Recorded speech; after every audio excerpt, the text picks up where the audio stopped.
So there are a lot of talented people out there that know exactly what they want to be doing. They know why they want to be doing it. They just don't really have the know-how in systems, in the planning, in the protocols, in the methods to be able to actually go, how do I close the gap between where I am and where I want to be? And that was me, big time. And in fact, it was so much, it became so apparent to me that I was like, I need to learn how to systemize everything in my life. Now, I'm not saying systemize everything to a degree where it's like everything has to be on a particular time. I need to text my wife at this time. I need to walk my dog at this time. I'm not talking about that. I'm talking about having systems that I can lean on so that I can actually lean into my potential and what I'm capable of. Now, what's really interesting for someone like me is that I had this potential in talking to camera, into presenting, into communicating, into writing, into doing all these things, almost soft skills. It was the hard skills that I struggled with. Whereas a lot of other people, sometimes they struggle with the soft skills, and they double down on the hard skills. They're good at systems, they're good at objectivity, but they struggle to actually communicate what they're thinking and feeling in their own words.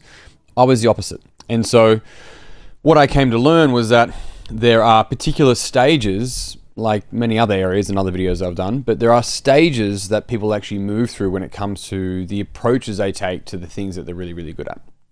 And so in my what's called BOSFIT matrix, which is body, self, food, and time, or move, mind, mouth, and method, what I came to learn, and funnily enough, this was like the last pillar that I ended up putting in, was method and time. And I was like, of course, I suck at systems. I left the systems out of it. And what that came to be was going, well, there are particular stages that people move through when we first learn about going, how do I start to build systems, not just goals. I want to have both goals and systems and resolutions, but that's another conversation. How do I have these systems that I can lean on that allow me to actually lean into my potential? And it's really simple. It follows the same SSS method, right? There's a below line and there's above the line. And what we're going to put here first is below the line we're going to call codependent, or we're going to call unaware, right? And usually it's like people are not aware of what they suck at. They don't know that that's what's actually stopping them. And in this codependent space, they usually start, stop, or scattered are the two ways that you can explain it, right? They start and stop, start and stop, start and stop, back to square one, back to square one, back to square one. Now, this isn't just with systems, it's actually how they approach different areas of their life. Now, some areas they might succeed in, maybe education or maybe caring for someone else, but when it comes to maybe caring for themselves or finances or something, this is where they start to be start, stop. So you can be excellent in one area of life with your systems and also suck in another area of your life with systems. And there's reasons for that, but I want to give you the overview now of how you can actually assess these systems and start to gain clarity in what those actual stages are. So the first one is start, stop, and people aren't aware. So I would ask them, you know, they're like, oh, I'm really struggling to achieve X. I'm like, well, what is your system? Like, it's a simple question, I know, but I'm like, what system are you using to track your progress? They're like, oh, I'm not. Okay, silence. And they're like, oh, what system should I use? It's like the first time it's coming along for them. That's like, well, if you've got a goal and you don't actually have these systems and ways to measure your progress, and that's why some people lean on objectivity so much, but there's different ways to do it, then it's exceptionally difficult to know whether you're progressing or not. So of course you're going to keep starting and stopping because you don't know if you're going in the right direction.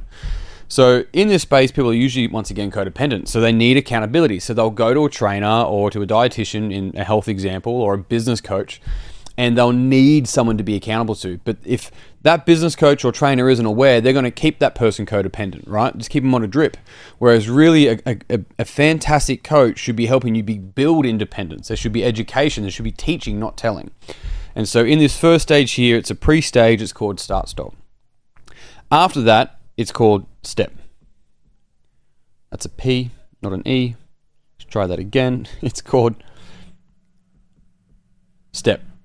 And in this stage, it's people's language starts to change, but their language changes because the way that they approach it changes, right? And I hear this in fitness heaps where they're just like, I'm just taking baby steps. So they go from this sort of start, trying to do 100% down to 0, 100% 0 to going, I'm just taking a step by step. I'm just taking baby steps. And that's actually a sign of growth. Previously, they might have got really fast results and then they lose them just as fast. Whereas this is actually a sign of growth because people are moving away from this sort of swing, this start, stop, and this scattered attention to actually going, I'm just going to take it step by step. And the beauty of this is that they're not trying to plan too far ahead because they know as they start to progress, they want to be directionally correct. But as they start to progress, they know that new information starts to come in and they start adjusting where they're at and what they're wanting to do. I mean, I use this on a really basic example when I'm talking to an inquiry for the gym. They'll come in and they'll sort of start thinking about a big plan for what they want to do. And it's a really simple process. It's like, if you're ready to get started, let's just get you started. We don't have any locking contracts. And then my guess is that after a month, you're probably going to answer your own questions, one, anyway. But two, you're going to have other questions that you wouldn't know to ask. And that's going to become up because of the information you're going to gain and insights you're going to gain from your own training and being in this community anyway. And so rather than trying to guess too far ahead when we don't know what's going to come up, let's just take it step by step. And so that is one way as a coach, I'll literally help that person go from this sort of stop-start, if I'm hearing an all or nothing type approach, to just going, let's just take it step by step. And that is that is taking them from a codependency to learning them to be dependent, step by step. The next here is called shift. And the reason why it's called shift, and it's in that sort of flow stage, right? Because this is base, this is flow on the boss fit matrix, right? And this is independent. They start to become independent. Is that they are able to shift based upon their life conditions, based upon what's contextually appropriate for where they're at in their life. And the reason why this is so powerful is because they're not rigid. Here at Step by Step, they're still a little bit tentative. They're still like, I kind of need these things to occur, but if they're occurring, I'm good. I can take care of myself and I can focus. But when it goes to shift, they actually start to build a bit of independence. And so if certain life conditions change, maybe let's think of it once again in a training example. If they're used to training 3 times a week, but the kids get sick, they might only train once that week, but they'll then train 4 times the next week, and then they can fit in 4 sessions a week after. They start to see and zoom out a little bit, but see things on a slightly larger scale and start to see the ebb and flow of it. It's not like, okay, I've got to do 3 sessions a week, which happens here. I have to do 3 sessions a week. And then if I miss a session or two, then I start back at square one, right? I fall off the bandwagon. That's your all or nothing, this unaware stage. Whereas here, they just do what they can do and then they pick back up from where they left off. They don't allow it to dictate. They see that these things are part of the process as opposed to attempting to bend reality to meet their needs here. It doesn't work that way. So this person at this stage starts to gain a bit more flexibility, hence flow, and they can shift based upon what's required. And you zoom out over 52 weeks, they start to get so much more progress and momentum because they allowed a bit more flexibility. And that's one of the key things when we become too rigid, too black and white, too all or nothing, which is 100 times 0, which will always be 0. We start to see them take step by step, then they gain a lot more experience, is where this comes from, experience, education, put an E there, and let's call it compassion. Compassion for self, compassion for others, and so forth. They start to be able to gain far more flexibility in showing up accordingly. Over school holidays it changes, even if they're in different careers it changes. A family member gets sick, they get sick, whatever. They have far more flexibility. But there's another step. There's actually later steps, but I'm going to go through these 4. And that is set. And this person here, it almost sounds like this, but they're set in their ways. They're focused. They're dialed in. And this is peak. Now, it's very hard to live at peak all the time. Some people think they are, but what they really are is here. They're codependent. They need to control everything. And if they're outside of their control, then they're almost punishing themselves, at least internally, if not also externally. That's not the same. Here, they have a goal. And they know they're set on that goal. Their mind is set, their body is set, their systems are set, they're dialed in, locked in. And what happens there is that person can say no to things, not feel guilty. Because they know they're not focused on the effort here, they're focused on the outcome.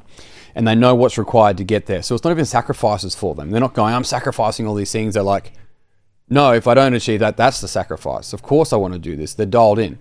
And usually after that event, that goal, that system, as the system gets them there, they then come back to like a bandwidth somewhere around there. They have far more flexibility. But if someone sets and they're going from here, they're like dialed in, they're codependent upon someone, they get their goal, and then they haven't developed through these stages, they'll always come back to here every single time. It happens every single time. So you need to build through these stages. These are necessary and normal stages to move through to be able necessary to move through to be able to have your mind set for what you want to focus on, and then dial back to some flexibility, then jump back in. Think of these like sprints, right? You're going to be set for a sprint, then you have a bit more relaxed. Then you set for a sprint, then you have a bit more relaxed. And it's going to be different for each person. But in this space here, you're interdependent.